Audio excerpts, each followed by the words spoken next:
Hello everyone. तो second year में हमारी फिजिकल केमिस्ट्री में यूनिट फर्स्ट थर्मोडायनेमिक्स की 4 क्लास कंप्लीट हो चुकी हैं। आज हम फिफ्थ क्लास स्टार्ट कर रहे हैं।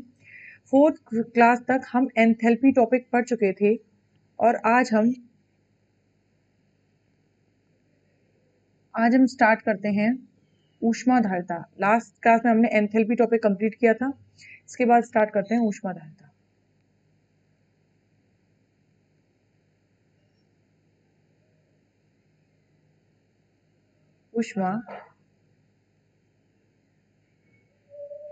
ऊष्माधारिता या फिर हीट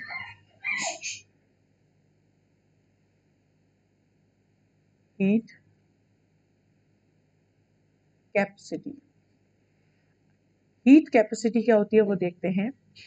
जो हीट कैपेसिटी होती है ये इसे सी से प्रदर्शित करते हैं और एक स्थिर आयतन और स्थिर दाब पर सीपी और सीवी कहलाती है।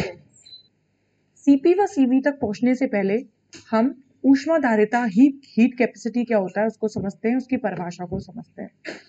हीट कैपेसिटी या ऊष्माधारिता किसी तंत्र के ताप को 1 डिग्री सेल्सियस बढ़ाने के लिए आवश्यक ऊष्मा की मात्रा होती है।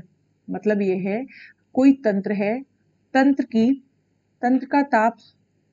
का ताप हमें 1 डिग्री सेल्सियस इंक्रीज करना है, 1 डिग्री सेल्सियस बढ़ाना है। तो 1 डिग्री सेल्सियस बढ़ाने के लिए जो आवश्यक ऊष्मा की मात्रा होगी वो क्या कहलाएगी? वो ऊष्माधारिता कहलाती है। तो किसी तंत्र के ताप को 1 डिग्री सेल्सियस इंक्रीज करने के लिए आवश्यक ऊष्मा की जो मात्रा है वो ऊष्माधारिता कहलाती है। इसे C से प्रदर्शित किया जाता है और इसका फॉर्मूला होता है ऊष्माधारिता,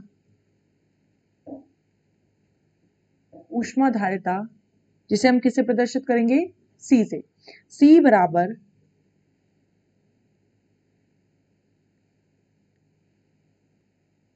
बराबर del Q upon D T. क्या है? Del Q upon D T. Equation number first. तो ऊष्माधारिता का फॉर्मूला अगर हम जानना चाहें तो क्या होगा? C equals to del Q upon D T. अगर हम एक कंडीशन रख देते हैं, कंडीशन ये है, हमने क्या किया? आयतन स्थिर कर दिया। आयतन स्थिर करने पर, जब हमने आयतन स्थिर कर दिया तो उस कंडीशन में C चेंज होकर CV हो जाएगा। CV मतलब ऊष्माधारिता एट कांस्टेंट V। इस पर अगर फॉर्मूला देखें तो होता है डेल, अब हमने यहाँ पे क्या लिया था? Del Q. अब हमने स्थिर आयतन पर देखा है तो स्थिर आयतन पर ऊष्मा अपॉन डी टी। ये हो जाएगी इक्वेशन नंबर सेकेंड। हमने फ्लॉट का नियम पढ़ा है। फ्लॉट क्या है? First law of thermodynamics. फ्लॉट के अकॉर्डिंग क्या पढ़ा था हमने? फ्लॉट के according delta E equals to Q minus W, या फिर क्या कह देंगे? Delta U equals to Q minus W. Confuse नहीं होना है, कहीं डेल्टा E होगा, कहीं डेल्टा U होगा। डेल्टा E इक्वल्स टू है क्यू माइनस डब्ल्यू। हमने W बराबर क्या निकाला था? W equals to P delta V। ये निकाल चुके हैं पहले, तो हम इसको इसमें पुट करेंगे तो क्या लिखेंगे? Delta E equals to Q minus P delta V। Okay, हमने क्या कंडीशन लगाई है? अभी हमने लिखा था स्थिर आयतन पर, तो उसी कंडीशन में हम ये जो स्थिर आयतन की कंडीशन लगाई है उसे यहां अप्लाई करेंगे। तो हम लिख रहे हैं स्थिर आयतन पर, स्थिर आयतन पर। स्थिर आयतन है मतलब अगर आयतन चेंज होता तो V1 से V2 होता। अब यहाँ पर V1 V के बराबर है, V2 भी V, मतलब V1 से V2 चेंज नहीं हुआ, पहले जितना आयतन था वो ही आयतन है। तो उस कंडीशन में अगर हम दोनों आयतनों का अंतर निकालें तो 0 आएगा। तो स्थिर आयतन पर डेल्टा V बराबर क्या हो जाएगा? 0। जब इसकी वैल्यू 0 तो ये पूरा 0 0, तो डेल्टा E इक्वल्स टू किसके आ जाएगा? Q, और एट कॉन्स्टेंट V, तो क्या हो जाएगा? Delta E equals to Q at constant समझ में आ गया? तो हमने क्या किया, स्थिर आयतन की कंडीशन लगाई। तो स्थिर आयतन की कंडीशन हमने प्लॉट के अनुसार देखा, तो W बराबर P डेल्टा V था, P डेल्टा V को W की जगह रखा और देखा स्थिर आयतन की कंडीशन में डेल्टा V 0 होगा, तो डेल्टा E बराबर क्या आ गया, QV। ओके, अब देखो आगे नेक्स्ट, जब आ गया delta E equals to QV, तो हम क्या करें, इस वाले जो QV है, कौन से वाले, इस वाले QV की जगह हम डेल्टा E पुट कर सकते हैं, डेल E पुट कर किया जा सकता है, तो वही काम करेंगे। तो क्या लिखेंगे,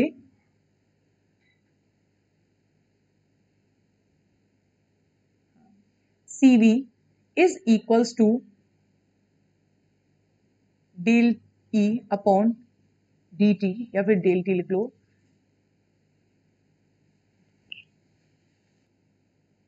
क्या होगा, CV बराबर डेल E, हमने QP की जगह क्या रख दिया, del E upon del T।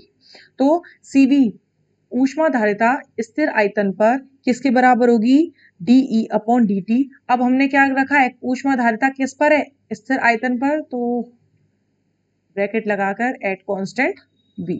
ये क्या, इक्वेशन नंबर 3। तो इससे क्या कंक्लूजन निकलता है कि आंतरिक ऊर्जा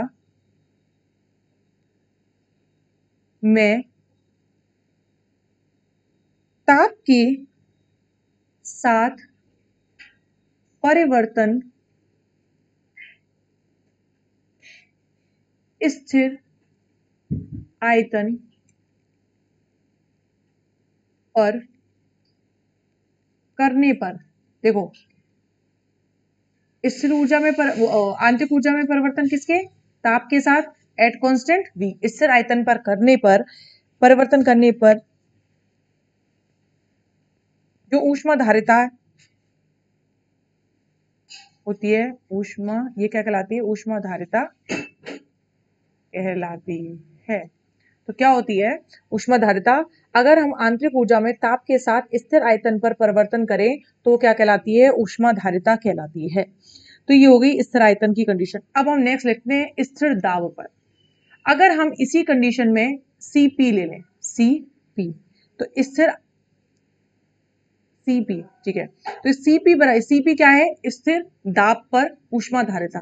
तो इसके लिए फॉर्मूला होता है del H upon del T at constant P, equation number 4। अर्थात इससे क्या कंक्लूजन निकलता है कि यदि हमने क्या रखा, दाब को कांस्टेंट रख दिया और ताप के साथ साथ एंथैल्पी में परिवर्तन किया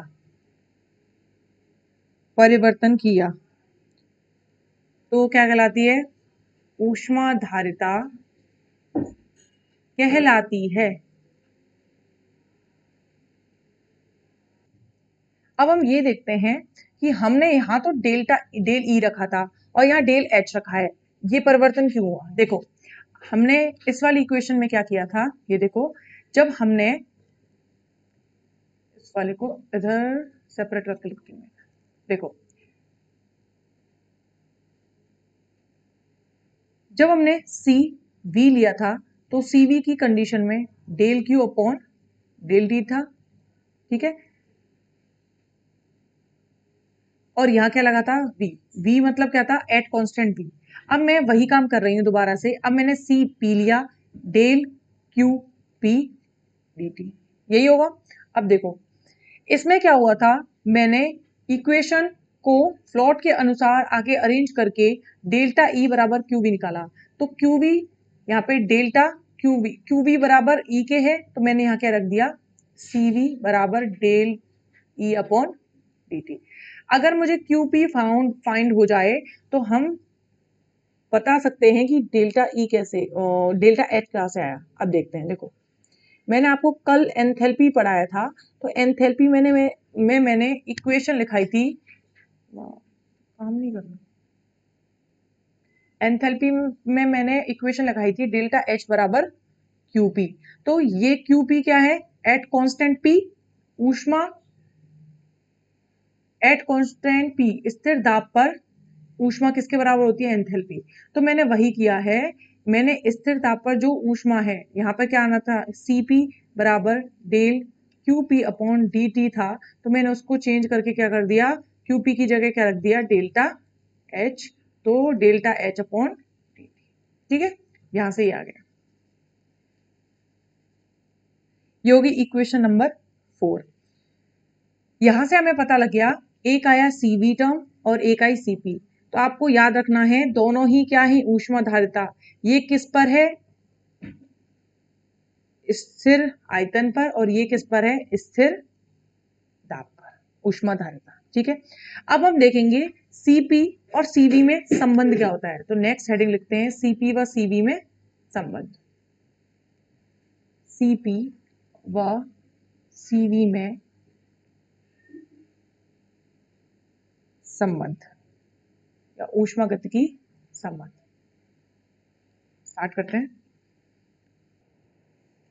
अगर Cp व Cv की वैल्यू में संबंध देखें तो सबसे पहले हम देखें कि Cp का मान ज्यादा होता है या Cv का मान। तो Cp, तो हम कह सकते हैं कि Cp की वैल्यू ज्यादा होती है Cv से। अब रीजन देखते हैं। देखो Cp होता है, ये किस पर होता है? स्थिर स्थिर दाब पर होता है, जबकि Cv किस पर होता है? स्थिर आयतन पर होता है। ओके, अब हमने एक कंटेनर लिया, ठीक है, मैंने कहा इसमें स्थिर आयतन है, हम इसको हीट दे रहे हैं, ताप को 1 डिग्री सेल्सियस प्रोवाइड बढ़ाने के लिए इसको हीट प्रोवाइड की जा रही है, हीटेड किया जा रहा है। जैसे ही इसको हीट दी जाएगी, टेम्परेचर को 1 डिग्री सेल्सियस बढ़ाने के लिए क्या होगा? आयतन तो स्थिर है, आयतन बढ़ेगा नहीं, मतलब ना तो प्रसार होगा ना ही संकुचन होगा। ठीक है, ना तो प्रसार होगा ना ही संकुचन होगा। मतलब मैंने पिस्टन लगा हुआ एक कंटेनर लिया है, मैं इसको हीट प्रोवाइड कर रही हूँ। तो स्थिर आयतन होने का मतलब है हीट प्रोवाइड करने पर, अगर मैं इसको हीट प्रोवाइड कर रही हूँ तो स्थिर आयतन होने का मतलब है ना तो प्रसार होगा ना संकुचन होगा। तो जो हीट दी जा रही है वो क्या करेगा? जो हीट दी जा रही है वो सिस्टम सिस्टम के टेम्परेचर को बढ़ाएगा ओनली। ठीक है, वो केवल सिस्टम के टेम्परेचर को बढ़ाएगा। अब मैं दूसरी कंडीशन बोलती हूँ। मैंने एक और कंटेनर लिया, दूसरे कंटेनर में मैंने क्या कहा कि वही काम किया जा रहा है, 1 डिग्री सेल्सियस टेम्परेचर बढ़ाने के लिए हीट प्रोवाइड की जा रही है, हीट प्रोवाइड की जा रही है टेम्परेचर को 1 डिग्री सेल्सियस बढ़ाने के लिए। तो इस कंडीशन में क्या होगा? हीट दाब क्या है? स्थिर है। जब दाब स्थिर है, दाब स्थिर की कंडीशन में ताप को बढ़ाया जाएगा तो क्या होगा? पहला, सिस्टम का टेम्परेचर इंक्रीज होगा। पहले तो काम सिस्टम का जो टेम्परेचर है वो इंक्रीज होगा। साथ में अब हमने दाब को कांस्टेंट किया है, तो दाब को कांस्टेंट करने का मतलब ये नहीं कि टेम्परेचर बढ़ाने पर आयतन कांस्टेंट होगा, नहीं होगा। जैसे ही वॉल्यूम, जैसे ही हीट प्रोवाइड की जाएगी तो सिस्टम का टेम्परेचर भी बढ़ेगा और साथ में वॉल्यूम भी बढ़ेगा। तो एक साथ क्या काम किए जा रहे हैं? इसके द्वारा दो काम किए जा रहे हैं। तो एक बार मैं इसको समराइज करके बोलती हूँ कि जो Cp होता है, Cp का मान Cv से अधिक होता है। क्यों? क्योंकि स्थिर आयतन पर परपार्श्व से ली गई ऊर्जा, ये परपार्श्व से ऊर्जा ली जा रही है। जब ये तंत्र है तो बाहर के किसी भी माध्यम से ऊर्जा दी जाएगी तो वो क्या होगी? परपार्श्व से ली गई ऊर्जा, सराउंडिंग से ली गई ऊर्जा। ठीक है, तो जब परपार्श्व से ली गई ऊष्मा, परपार्श्व से ऊष्मा ली जाती है तो वो क्या करती है? केवल सिस्टम के टेम्परेचर को इंक्रीज करने का काम करती है, जबकि स्थिर आयतन पर दी गई ऊष्मा ताप को इंक्रीज करने के साथ साथ वॉल्यूम को भी बढ़ाती है। ठीक है। तो जब ये इसमें एक साथ दो काम किए जा रहे हैं स्थिर दाब पर, और जबकि इसमें क्या किया जा रहा है, एक काम किया जा रहा है, अतः परिपाट से ली गई ऊष्मा का जो इसमें पता नहीं काम नहीं कर रहा था।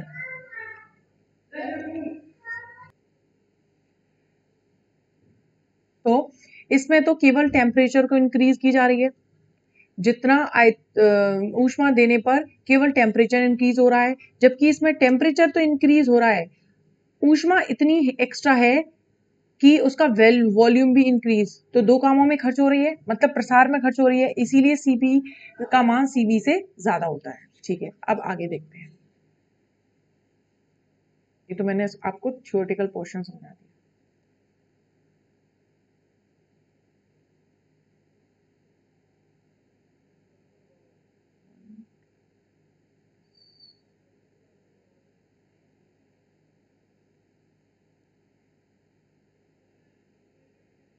ठीक है, अब देखो फॉर्मूला होता है सीपी,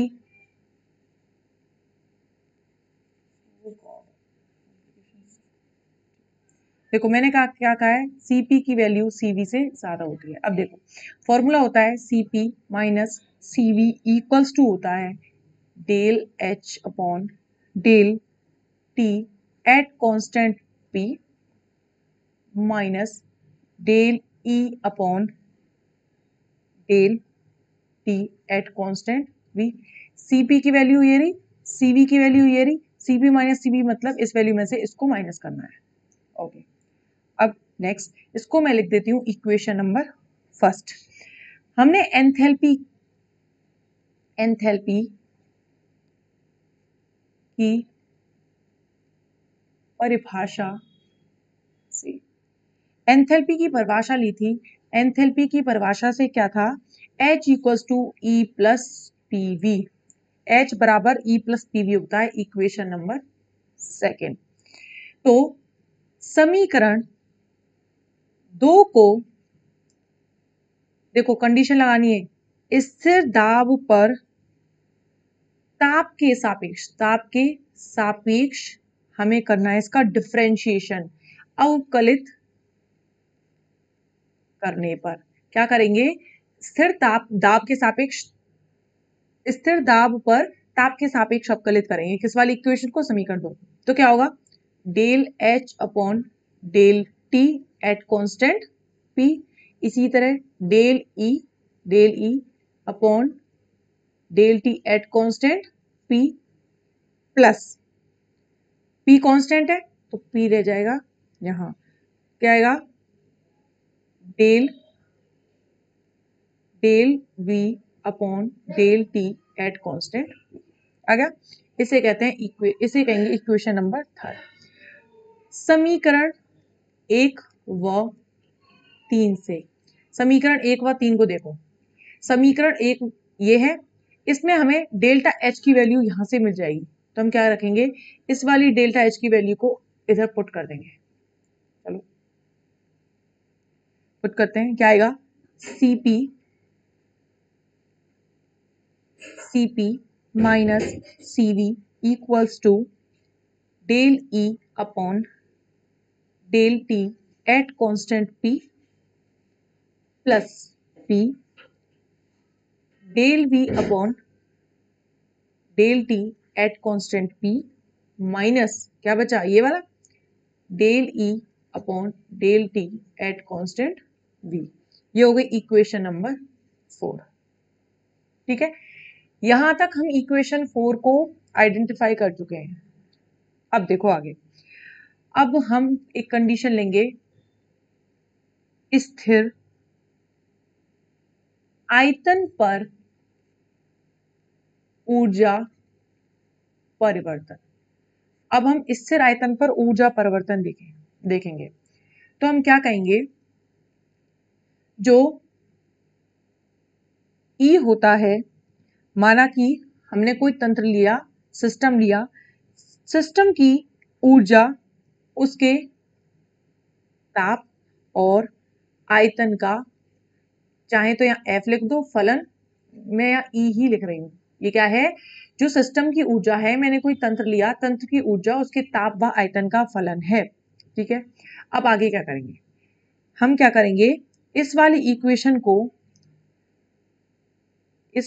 इक्वेशन में सूक्ष्म परिवर्तन, मैं पूरा लिख देती हूँ जिससे आपको कंफ्यूजन नहीं हो। देखो, यदि तंत्र के ताप में सूक्ष्म परिवर्तन, जो तंत्र लिया है, जिस तंत्र की ऊर्जा के बारे में बता रहे हैं, यदि तंत्र के ताप में सूक्ष्म परिवर्तन हम कर देते हैं dt, तथा आयतन में सूक्ष्म परिवर्तन dv हो, तो तंत्र की ऊर्जा में परिवर्तन क्या होगा। देखो क्या करेंगे, डेल ई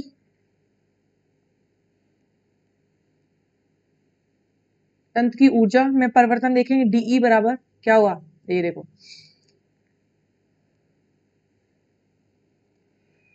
ऊर्जा किसका फलन है, टी और वी का, तो हम इसमें परिवर्तन निकालेंगे। कैसे करेंगे, ऊर्जा में परिवर्तन, ऊर्जा में परिवर्तन क्या करेंगे, डीई, जब एक बार टी के साथ निकालेंगे तो वी कांस्टेंट, डेल टी, तो इस कंडीशन में B V constant D T, plus एक बार ऊर्जा में परिवर्तन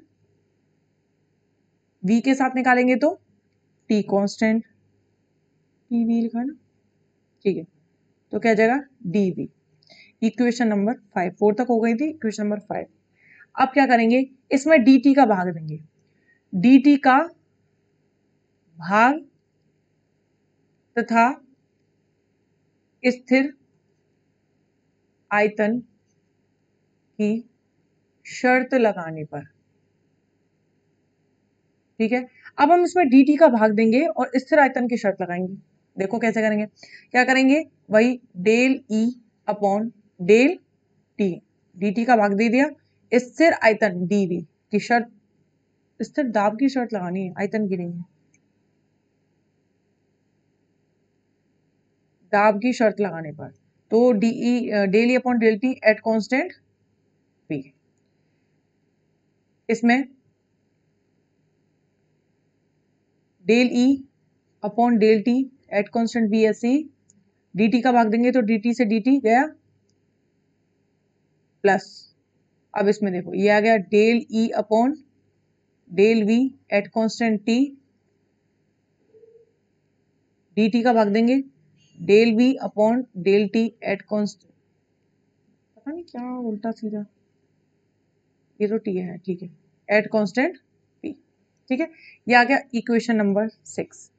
अब क्या करेंगे, समीकरण 6 से del E upon del T at constant P का मान, ये जो माना है इसको हम रखेंगे समीकरण नंबर 4 में।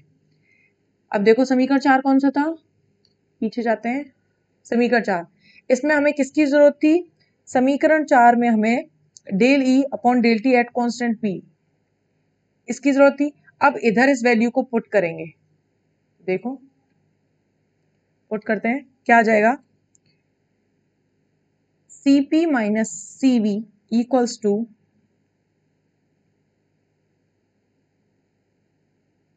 Cp minus Cv equals to क्या आएगा, del E upon del T at constant v plus del E upon del v at constant t,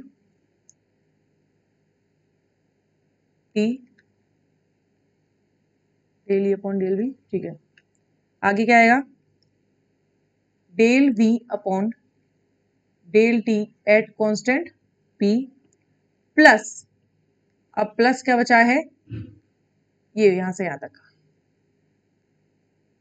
plus p del v upon del T at constant p minus del E upon del T at constant v, ये आ जाएगा। अब देखो इसमें ये plus ये minus, plus से minus ये cross, इससे ये क्रॉस हो गया, तो ये बचा, क्या आएगा अब देखो, Cp minus Cv equals to del E upon del V at constant t, del v upon del t at constant p plus p del v upon del t at constant आ गया। इसे कहेंगे इक्वेशन 6 तक हो चुकी है, 6 7, equation number 7 आ गया। Next आगे देखो, अब क्या करेंगे, इसमें से ये डेल वी, ये एट कांस्टेंट p है, ये डेल वी और ये डेल वी कॉमन आ जाएगा, तो क्या आएगा, मैंने del V upon del T at constant p इसको कॉमन ले लिया, तो क्या बचेगा अंदर, ठीक है, कॉमन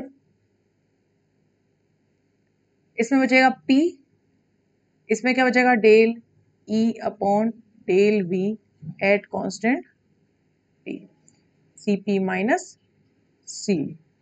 ओके, अब देखो इसमें दिया है आंशिक व्यंजक, आंशिक व्यंजक कौन सा आंशिक व्यंजक है, ये है del E upon del V at constant T. ये आंशिक व्यंजक होता है आंतरिक दाब, और आइडियल गैस के लिए, इसके लिए आइडियल गैस के लिए इसकी वैल्यू होती है 0 फॉर आइडियल गैस। ओके, तो हमें पता लग गया इसकी वैल्यू क्या है, 0। इसकी वैल्यू 0 आ जाएगी तो ये मल्टीप्लाई में आ जाएगा, तो क्या आ जाएगा, Cp minus Cv equals to, Cp minus Cv equals to क्या आएगा, P del V upon del T at constant P, equation number 8। ठीक है, अब देखो, अब हम लेंगे आदर्श गैस समीकरण। अब लिखो आदर्श गैस समीकरण से क्या होता है, आदर्श गैस समीकरण PV इक्वल्स टू nRT, तो V निकालें तो nRT अपॉन P, इसे कह दो 9, 8 हो गया ना पहले, ओके ये 9 हो गया। क्या करेंगे, समीकरण 9 का स्थिर दाब पर T के सापेक्ष अवकलन करने पर, ये जो इक्वेशन है, ये वाली इक्वेशन समीकरण 9 का हम क्या करेंगे, स्थिर दाब पर ताप के साथ अवकलन करेंगे। क्या करेंगे, del V upon del T at constant P equals to N R, D T का बदलेंगे तो T कट जाएगा, तो एन आर अपॉन P। ये जो इक्वेशन है उपरोक्त समीकरण में से मान समीकरण, अब रखना है हमें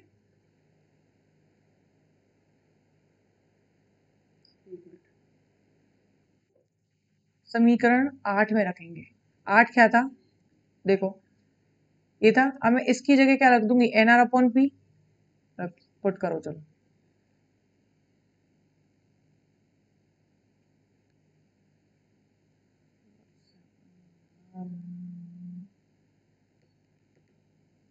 पता नहीं प्रॉब्लम हो रही है इसमें, क्या हो रहा है,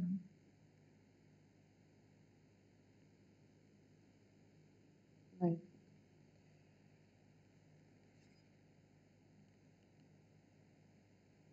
नहीं हो रहा। इसके बाद आगे की क्लास नेक्स्ट लेक्चर वीडियो में कंटिन्यू करेंगे। कुछ टेक्निकल इशू है, रिकॉर्डिंग नहीं हो पा रही प्रॉपर, माउस काम पेन काम नहीं कर रहा है, तो इसके आगे की वीडियो नेक्स्ट लेक्चर वीडियो को कंटिन्यू करेंगे।